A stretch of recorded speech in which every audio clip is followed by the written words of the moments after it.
네, 문제는 풀라고 있는 것입니다 라는 제목으로 말씀을 전하겠습니다. 여러분, 우리는 문제가 없는 삶을 꿈꾸며 살아가고 있죠. 문제를 원하는 사람은 없을 것입니다. 매일 아침 눈을 떴을 때 참 그게 참 힘든 것 같아요. 출근에 대한 압박감, 그렇지 않습니까? 또 내가 출근을 해야 되는구나, 또 보기 싫은 상사의 얼굴을 봐야 되는구나. 이 출근에 대한 압박감 없이 좀 이 마음이 평안하고, 또 사람 사이에 어떤 갈등이나 오해가 전혀 없이 하루를 무사히 마치고, 또 내가 하고 싶은 것, 또 도와주고 싶은 것 마음대로 할 수 있도록 좀 경제적으로부터 좀 자유하는 것, 그리고 자녀의 문제나 건강의 문제로 마음 졸이지 않는 그런 삶, 그런 삶을 꿈꾸고, 우리는 그런 삶을 살기 위해 하루하루를 조심스럽게 그러나 최선을 다해 살아가고 있습니다. 우린 이렇게 문제 없는 삶을 꿈꾸며 열심히 살아가고 있는데, 우리의 현실은 어떻습니까? 문제가 없기 위해서 열심히 문제를 제거하면 문제가 없어지던가요? 그렇지가 않죠. 여러분, 우리 인생은 문제의 연속입니다. 문제 하나 겨우 해결해 놓고 이제 문을 열고 나가서 이제 좀 편하게 지내보자 하면 또 다른 문제가 우리를 기다리고 있더라는 것이죠. 가정 안에서의 부부간의 문제, 또 자녀의 문제, 진로의 문제, 직장에서의 문제, 진급의 문제, 관계성의 문제, 재정적인 압박, 그것도 모자라 교회 안에서의 어떤 갈등까지. 여러분, 문제는요, 이렇게 예고 없이 우리에게 갑자기 찾아오기도 하고요, 때로는 우리가 준비되지 않은 순간에, 방심하고 있는 순간에 갑자기 찾아와 우리의 마음을 힘들게 하고 흔들기도 한다는 것입니다. 여러분, 어쩌면 오늘 이 자리에도 우리가 하나님을 예배하기 위해 기쁨으로 하나님을 찬양하는 이 시간에도 감당하기 어려운 마음의 문제를 가지고 오늘 이 자리에 오신 분들도 있을지 모르겠습니다. 하나님, 도대체 왜 나에게 이런 문제가 생기는 걸까요? 왜 도대체 우리 가정에만, 도대체 왜 우리 교회에만 이런 일들이 반복되는 걸까요? 이런 의문을 가지고 계실 수 있지만, 여러분, 이것은 비단 우리만의 문제, 나만의 문제가 아니라는 것이죠. 여러분, 가장 이상적이고 가장 놀라운 부흥을 경험했던 1세기 초대교회에도 역시 문제가 있었다는 것입니다. 여러분, 우리가 늘 닮기를 원했고 우리가 늘 회복하기를 원했던 1세기 초대교회의 교회는 어떠한 모습이었습니까? 오순절 성령 강림 이후에 성령의 충만함을 받은 그 부활하신 예수님을 만난 그 제자들이 정말 세계 곳곳으로 흩어져서 복음을 전하다가 순교를 하고, 복음을 전하던 그 담대함, 그 열정, 또 사도행전에 보면 복음을 전하면서 나타나는 수많은 기적과 표적들, 베드로의 설교에 3,000명이 회심하여 예수를 믿게 되는 등, 여러분, 초대교회는 날마다 구원받는 사람들이 폭발적으로 늘어나던, 늘 성장하던, 부흥하는 공동체였습니다. 그뿐입니까? 여러분, 우리가 꿈꾸는 셀의 모습이 있죠? 사도행전 2장에 나오는 그들은 물건을 서로 통용하고 자기의 소유를 팔아 가난한 사람들을 도와주고 늘 기쁨과 순전한 마음으로 음식을 함께 나눠 먹으며 하나님을 찬미했더니 하나님께서 구원받는 자들을 날마다 더하게 하였다. 세상의 칭송을 받았다. 여러분, 1세기 초대교회는 정말로 그야말로 완벽하고 가장 이상적인 교회였습니다.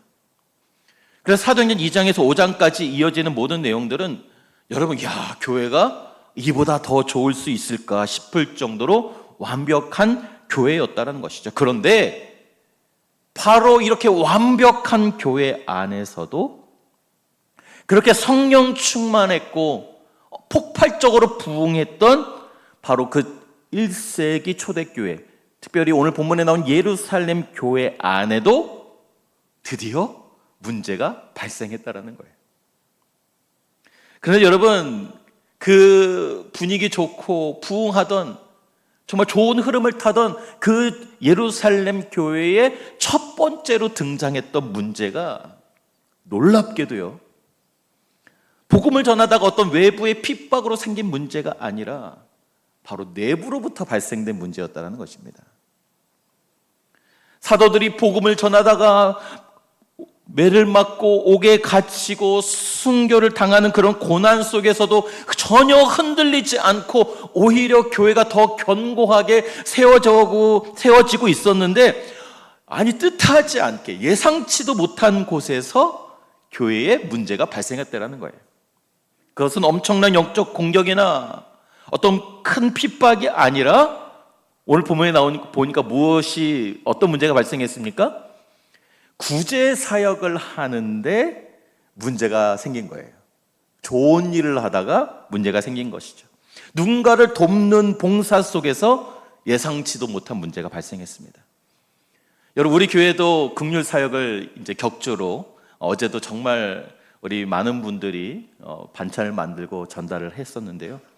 여러분, 이때 당시에도 이 초대교회 예루살렘 교회가 많은 어려운 사람들을 돕고 있었는데, 그 중에서도 특별히 이 과부를 돕는 사역을 매일 하고 있었습니다. 여러분, 제가 설교 때도 여러 번 말씀드렸지만 당시에 이 과부는요, 사회적으로 매우 사각지에 있었던, 사실은 혼자서는 생존하기 어려운 그런 가장 최하층, 정말 인권의 사각지대에 있었던 부류가 바로 과부들이었습니다.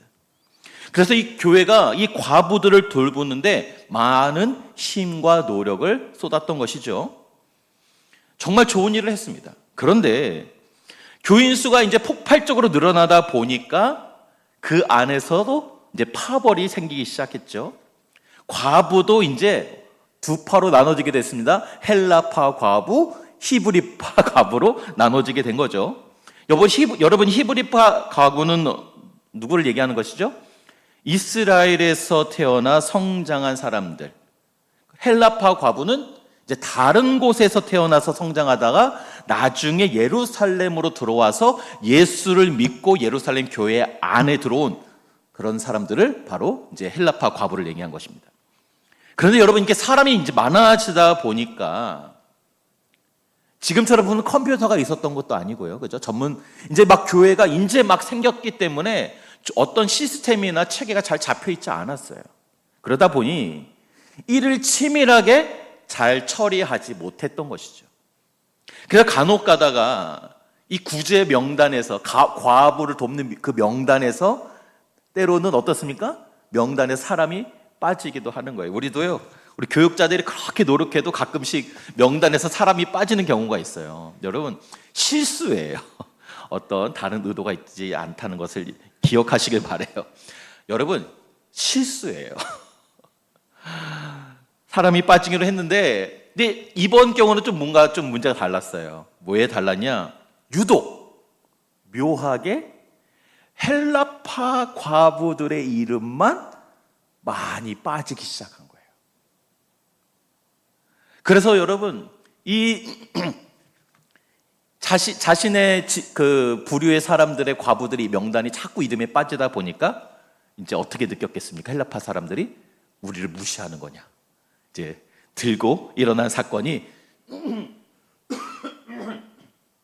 죄송합니다. 오늘 본문에 기록된 것입니다. 여러분, 그러면 이 문제는 도대체 왜 발생했을까요? 왜 이런 문제가 발생했을까요? 여러분, 이유를 찾으려고 하면 여러 가지 우리가 추측할 수 있겠죠.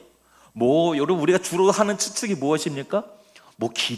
기도가 부족했던 거 아니냐? 성령의 충만함이 떠난 거 아니냐? 누군가 고의적으로 소외시키기 위해서 정치적으로 뺀 거 아니냐 등, 여러분, 우리가 어떤 문제가 발생하면요, 우리는 아주 많은 소설을 써가면서 문제를 더 부풀리기 시작한다는 것이죠. 우리는 어떤 문제가 발생했을 때 그 문제에 너무 집중한다는 거예요. 그런데 여러분, 이런 문제는요, 기도하면 안 생기나요? 여러분, 이런 문제는 성령이 충만하면 안 생기나요? 생기죠. 여러분, 기도해도 이런 문제가 생기고요. 우리 교육자들이 아무리 성령 충만해도 실수를 하기도 하는 거예요. 여러분, 무슨 말입니까? 사람이 모여서 있는 곳, 사람이 사는 곳에는 늘 이런 문제가 당연히 있기 마련이라는 거예요. 문제가 발생했을 때 너무 그 문제를 이상하게 바라보지 말라는 거예요. 이런 문제는 얼마든지 이렇게 완벽했던 초대교회에도 발생할 수 있었다. 그저 사람이 많아졌고 컴퓨터가 없었던 시절이었기 때문에 행정이 복잡해졌고 또 눈에 보이지 않게 놓치는 일들이 생긴 것 뿐이었습니다. 그리고 그럼에도 그런 이 작은 놓침이 누군가에게 큰 상처가 되었었던 것이죠. 여러분, 우리가 신앙생활을 하면서 겪는 많은 문제들도 사실은 대부분 이런 것들이라는 거예요. 누군가가 일부러 나를 무시해서 그런 것이 아니라 의도적으로 누군가가 이런 문제를 만들었다기보다는 그냥 정신이 없고 바빠서 생긴 문제라는 거예요. 또 어떤 일은 누가 책임질 사람도 없고 그냥 누구도 나서지 않아 그 문제를 안고 어정쩡하게 흘러가고 있었던 것뿐입니다. 하지만 그로 인해 누군가는 마음의 상처를 입고 그로 인해 분노가 일어나기도 하고 그런 공동체에 대한 신뢰가 이제 의심받기 시작하면 이제 공동체가 흔들리기 시작하는 것이죠. 여러분, 여기서 중요한 것은 우리가 어떤 문제가 생기면 우리는 이렇게 받아들인다는 거예요. 내가 이렇게 기도도 열심히 하는데, 내가 주일 성수도 이렇게 많이 하고 잘하고 목숨처럼 지키고 11조도 또박또박 열심히 하는데 그럼에도 왜 나에게 이런 문제가 생겼을까라고 생각하면서 너무 그 문제에 대해서 깊이 묵상하고 묵상하면 묵상할수록 계속해서 더 수렁에 빠져들게 된다는 거예요. 그래서 그 문제에 더 심하게 빠져들면 어떻게 됩니까? 이제 실망하기 시작해요. 낙심하기 시작해요. 사람들이 미워지기 시작한다는 거예요. 그래서 어떻게 된 거예요? 에휴, 뭐 교회가 이래? 이런 마음으로 신앙에서 멀어지기도 한다는 것입니다. 그러나 여러분,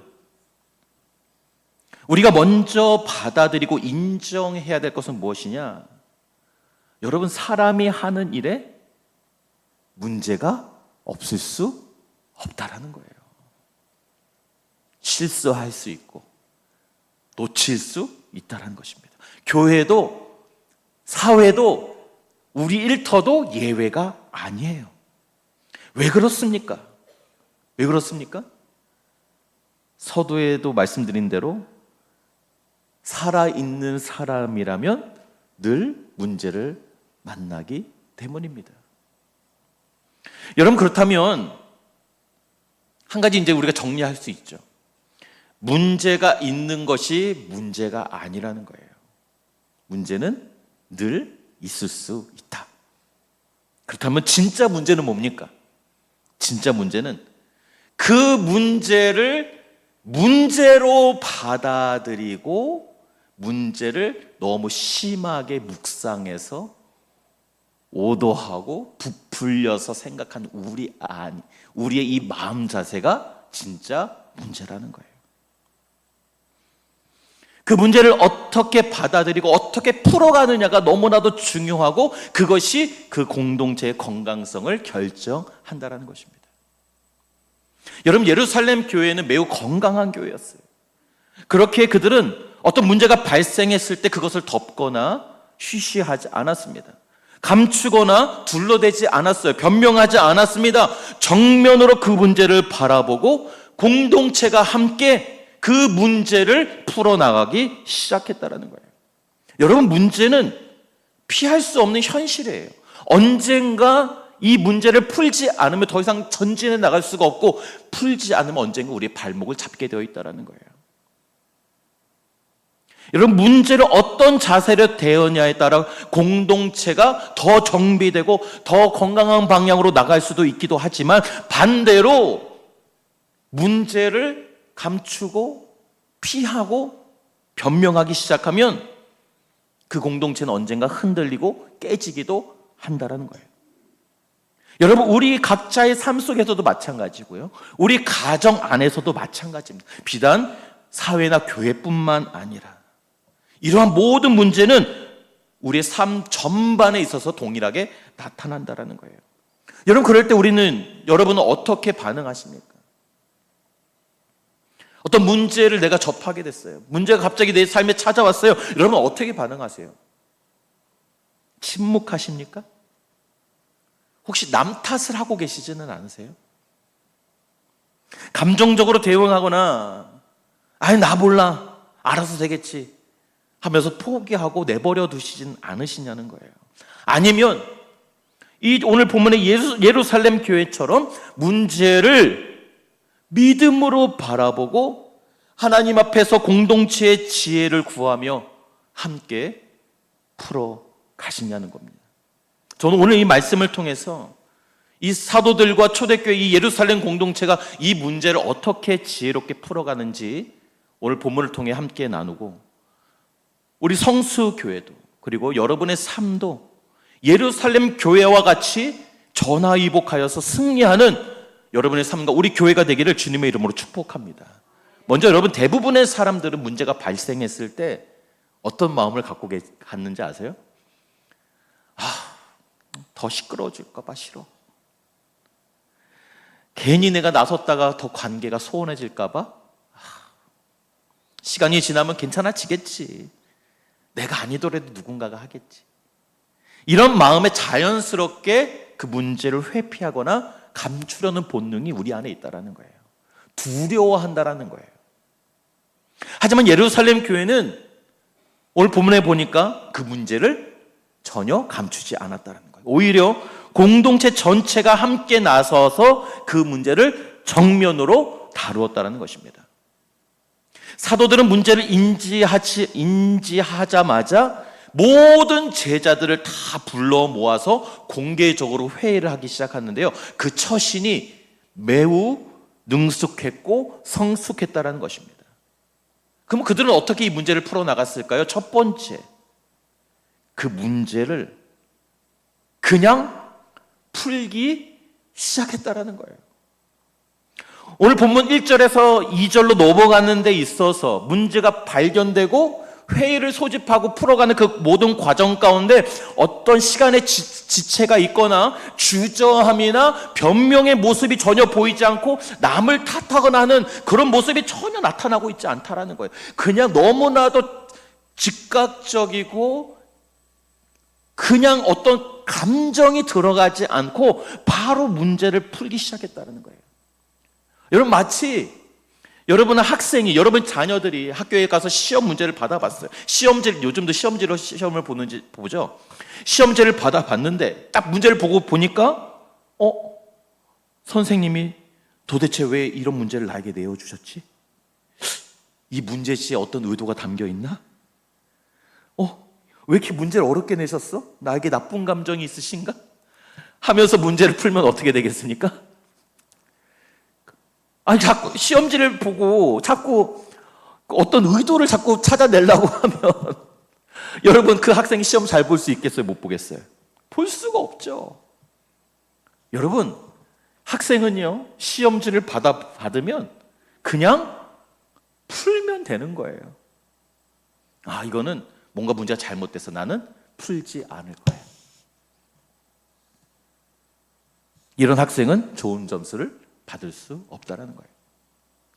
학생이 시험 문제를 받으면 그냥 풀기 시작하면 되는 거예요. 마찬가지입니다. 여러분, 우리의 인생이나 우리 신앙생활에서도요, 어떤 문제를 만났을 때 왜 나에게 이런 문제가 주어졌을까?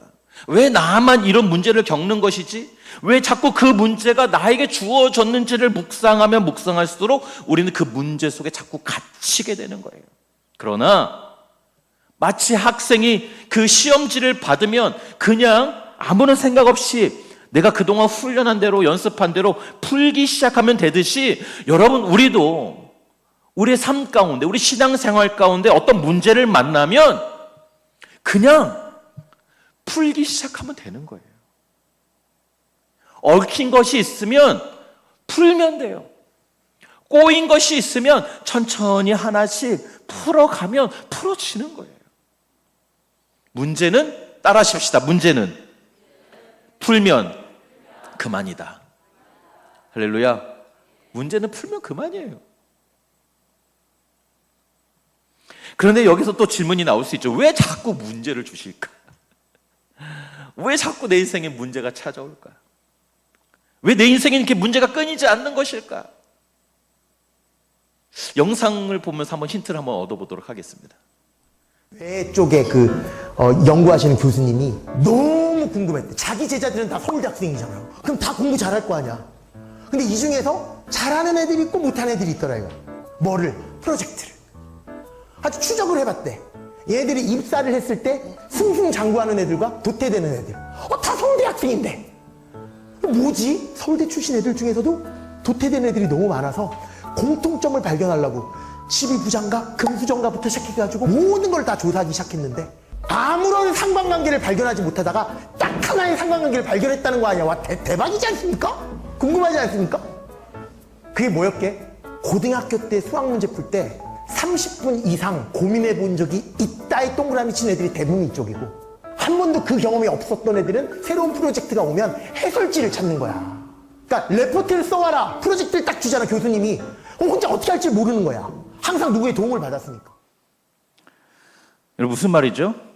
아무리 공부를 잘하는 서울대 출신 학생일지라도 자기 스스로 문제를 풀어내지 않고 문제를 회피하면서 해설지를 보면서 문제를 풀었던 학생, 그런 학생들은 문제 해결 능력을 키울 방법이 없다라는 거예요. 그래서 그렇게 똑똑했던 서울대 출신들도 사회에 나가면 문제 해결 능력이 없어서 자꾸 도태된다는 것입니다. 무슨 말입니까? 하나님께서 우리 인생에 자꾸 시험지 이 문제를 주시는 이유는 우리로 하여금 그 문제를 통해서 문제 해결 능력을 키우게 하셨어요. 사단의 그 어떤 공격에도 흔들리지 않고 굳건하게 승리하기 위한 하나님의 깊으신 뜻이 있다는 사실이에요. 그래서 여러분 문제를 만날 때 너무 두려워하지 말라는 거예요. 너무 상심하지 말라는 거예요. 너무 깊게 생각하지 말라는 거예요. 문제를 만나면 어떻게 풀 것인가를 고민하시면 되는 거예요. 그럴 때 여러분 우리 삶 가운데 다가오는 나의 일터에 다가오는 우리 교회 안에 다가오는 그 모든 문제들은 문제없이 오히려 그 문제를 통해서 하나님의 신실하심이 드러나게 될 줄로 믿으시기를 바랍니다. 두 번째로 여러분 예루살렘 교회는 어떻게 문제를 풀어갈 수 있느냐? 바로 우선순위를 정해서요 중요한 것을 선택했다라는 거예요. 우리 2절 말씀 같이 한번 읽겠습니다. 2절 말씀입니다. 시작. 우리가 하나님의 말씀을 제쳐놓고 접대를 일삼는 것이 마땅하지 아니하니. 아멘. 여러분 예루살렘 교회가 사역 초기에는 작은 공동체였기 때문에 이 사도들이 말씀 사역을 주로 했겠지만 구제 사역하는 것도 열심히 도우면서 했다는 거예요. 그런데 이제 교회 공동체가 규모가 조금씩 커지기 시작하자 어떻게 됐겠어요? 사역 규모도 커지고 이제 사도들이 사역하는 것들에 무리가 찾아오기 시작한 거예요. 그래서 이제 어느 순간에는 둘 중 하나를 선택해야 되는 순간이 찾아오기 시작했는데 그 타이밍을 좀 놓친 거예요. 이 모든 것을 어떻게든 잘 해보고자 노력했던 것이죠. 그런데 문제가 발생하자 선택을 하게 된 거죠. 그래서 구제를 하는 구제 사역을 내려놓고 우리는 말씀 사역에 전념하겠다는 결정을 하게 됐는데, 여러분 이런 결정을 할 때도요, 그럼 사도들이 우리는 말씀만 전하겠습니다 하면 구제 사역은 중요하지 않다라는 말입니까? 이렇게 받아들이면 안 되는 거예요. 구제 사역이 중요하지 않다라는 얘기예요, 지금 사도들이 하는 얘기가? 아니죠. 구제 사역도 너무나도 중요한 일이에요. 하지만 이제 그 모든 것을 다 감당할 수 없으니 이거를 다 어떻게든 끌어안고자 하다 보니까 지금 이 문제가 발생한 거거든요. 그래서 사도들에게 있어서 더 중요한 우선권은, 본질은 말씀을 전하는 것이다. 그래서 이것을 선택하는 거예요. 즉, 여러분 우리 삶 가운데 문제가 찾아왔을 때, 예루살렘 교회에 문제가 찾아왔을 때 그들이 했던 중요한 결정은 뭐였느냐? 우선순위를 바로 세우는 일이었다는 것입니다. 사도들은 자신들이 우선적으로 해야 할 일, 곧 말씀과 기도 사역에 전념하는 것으로 집중했고요. 어떤 구체적인 행정이나 봉사의 일, 또 이런 그 구제 사역하는 것들은 믿음이 충만한 사람들에게 맡기기로 한 것입니다. 그리고 사도들이 이렇게 제안했을 때 교회는 그 제안을 기쁨으로 받아들였다는 거예요. 여러분 그렇습니다. 우리 인생에 문제가 찾아왔을 때 우리는 가끔 혼동해요. 내가 무엇부터 해야 되느냐? 급한 일부터 처리해야 되느냐? 중요한 일부터 처리하느냐? 이 우선순위를 잘 잡지 못하고 잘못된 판단을 할 때가 많다는 것입니다. 여러분 우리는 보통 중요하고 급한 일 중에 무엇을 처리하십니까? 우리는 보통 급한 일을 먼저 처리해요. 그리고 급한 일 먼저 처리하고 중요한 것은 좀 나중에 하려고 하는 경향이 있다는 거죠. 그런데 여러분, 때로는요, 이것이 정말 죽고 사는 일이 아니라면 이 급한 일은 잠시 접어두고, 사실 우리가 문제가 발생했을 때 본질로 돌아가야 되는 것은 무엇이냐면 중요한 일, 가치 있는 일을 우리가 놓치고 있지는 않은지를 살펴보는 것이 중요하다는 것입니다. 왜 그렇습니까? 급한 일만 처리하다 보면요, 여러분 급한 일을 처리하면 급한 일이 사라지던가요? 급한 일은요 계속해서 급하게 찾아와요. 그래서 우리는 계속 급한 일을 처리하면서 급한 일에 쫓겨서 사역하다가 일하다가 중요한 일은 계속 뒷전에 밀리게 되죠. 그러면 어떻게 됩니까? 정말 중요하고 우리가 절대로 놓쳐서는 안 되는 그 가치 있는 일들을 결국에 다 놓치게 되어서 이제는 더 이상 급하지 않게 되는, 도태되는 상태에 빠지게 된다는 거예요. 여러분 일터에서도 마찬가지고 우리 교회 안에서도 마찬가지입니다. 우리 삶 가운데 사실은 여러분 우리 교회 안에서 이루어진 일들 중에 중요하지 않은 일은 하나도 없어요. 다 가치 있고 다 소중하고 다 중요한 일들이에요. 그래서 여력이 된다면 우리가 다 하면 얼마나 좋겠어요.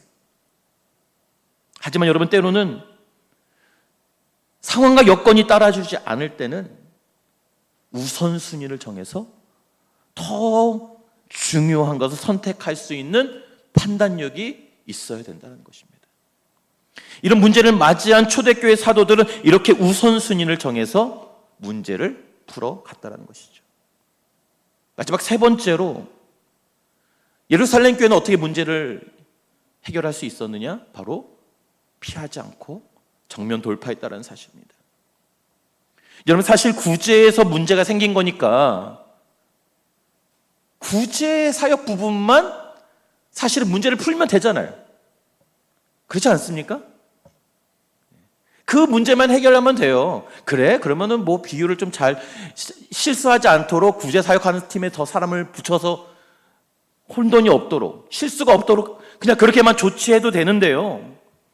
오늘 이 예루살렘 교회, 특별히 이 예루살렘 교회 지도자였던 이 베드로가 이 문제를 해결하는 모습을 보면요 정말 대단합니다. 왜 대단하냐? 구제 사역의 문제를 해결할 뿐만 아니라 방금도 말씀드렸지만 지금 무엇을 했습니까? 본질로 돌아가는 위대한 선택을 했다라는 거예요.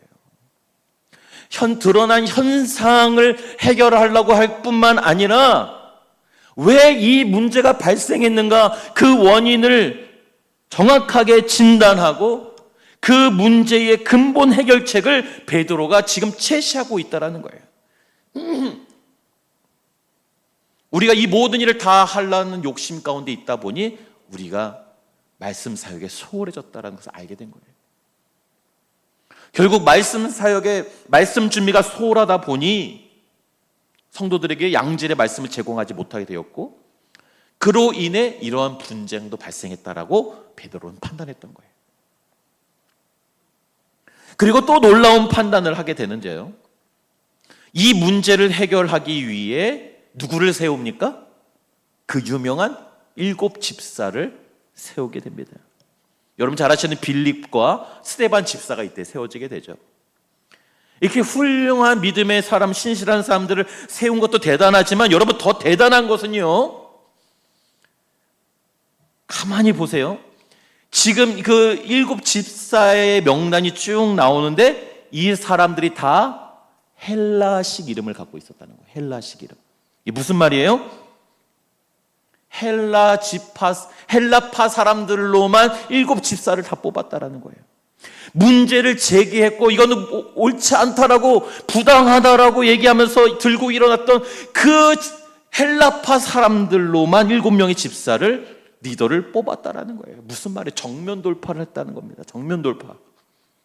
여러분 당시 예루살렘 교회 안에 이 헬라파 사람들의 비율은 사실 소수였습니다. 한 10%에서 한 20% 정도 될 것으로 학자들은 보고 있어요.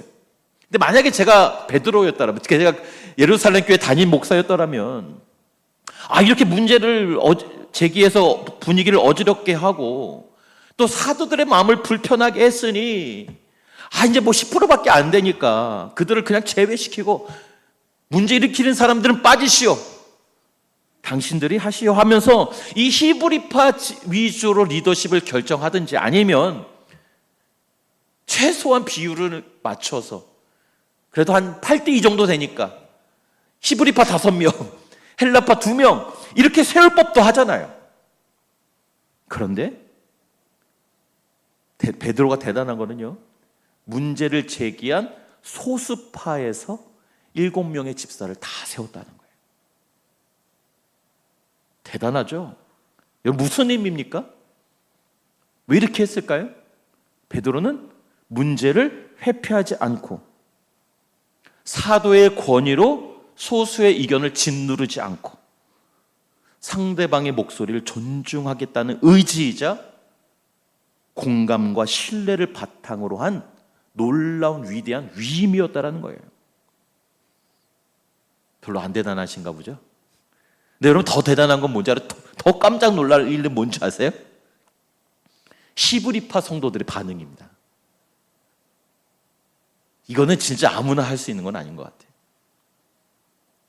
어떻게 보면 문제를 제기한 분위기를 흐렸던 그 사람들로만 다 소수의 사람들로만 리더십들이 결정이 됐는데 자신들과 문화가 다른 이 헬라파 사람들이 지도자로 세워지는 것을 이 히브리파 사람들이 기꺼이 기쁨으로 수용했다라는 거예요.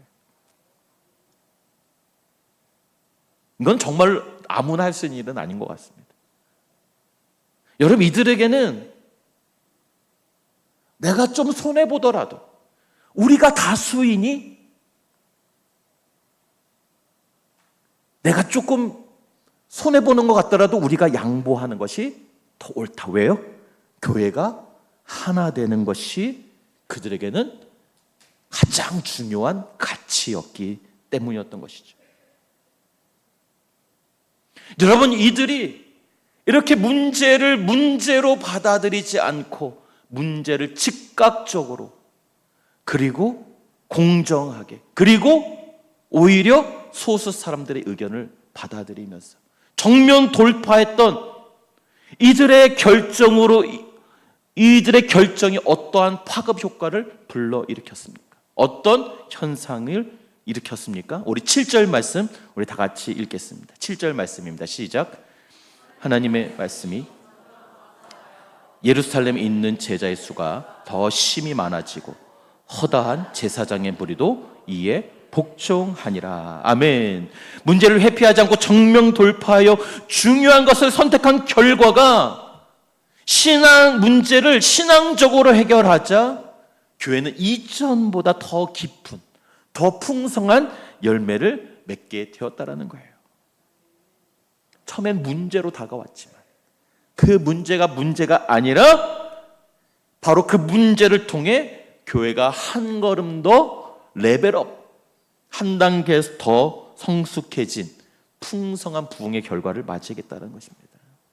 사랑하는 성도 여러분, 문제는 언제나 예고 없이 우리의 삶에 찾아옵니다.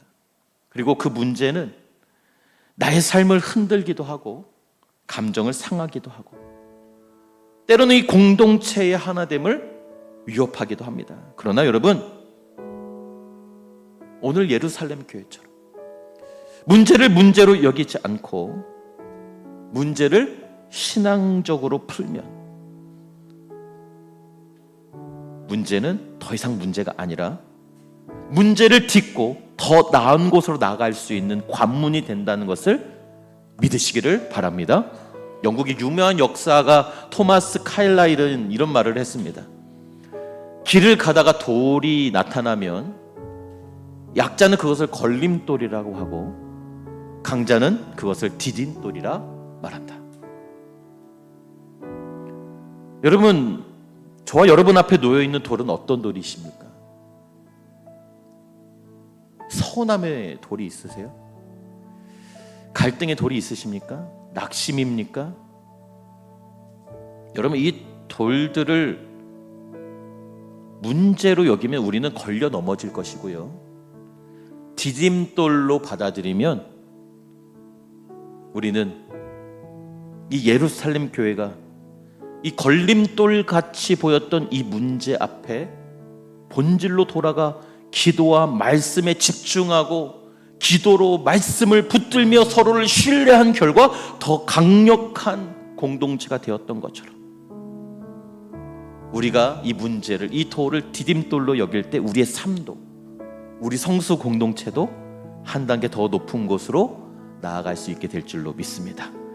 오늘 말씀처럼 문제를 디딤돌 삼아 초대교회의 놀라운 부흥의 역사를 저와 여러분의 삶 가운데, 여러분의 일터 가운데, 우리 성수 공동체 가운데 그대로 일어나시기를 주님의 이름으로 축복합니다. 우리 말씀을 기억하며 같이 찬양하고 기도하겠습니다.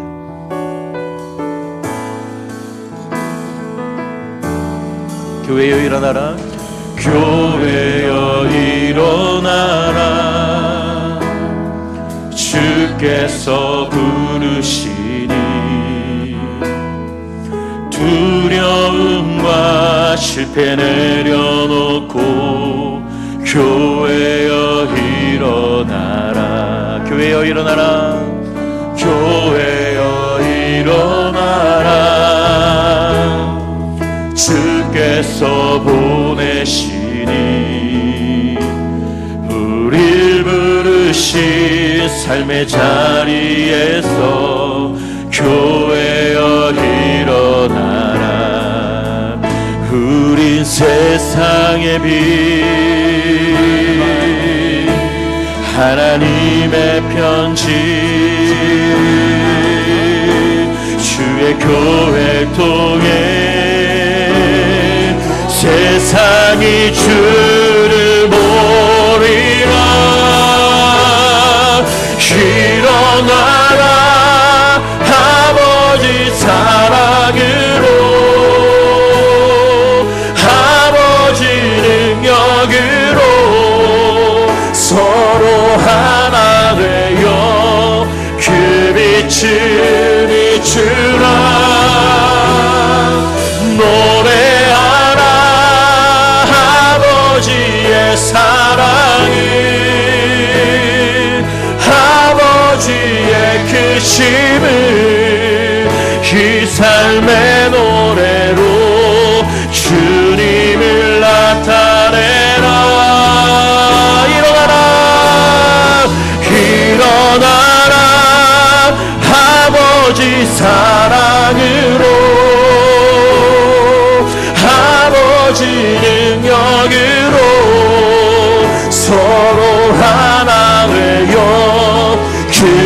주비 주 노래하라 노래하라 아버지의 사랑이 아버지의 크심을 이 삶의 노래로 그 빛을 나타내라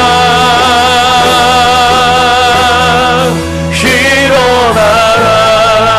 이 시간 우리 말씀을 기억하며 기도하실 때 지금 우리 앞에 놓여있는 문제, 이 작은 돌 하나를 여러분 걸림돌로 남길 것인지 디딤돌로 삼을 것인지는 우리의 선택에 달려있고 그 선택에 하나님의 역사가 결정될 것입니다.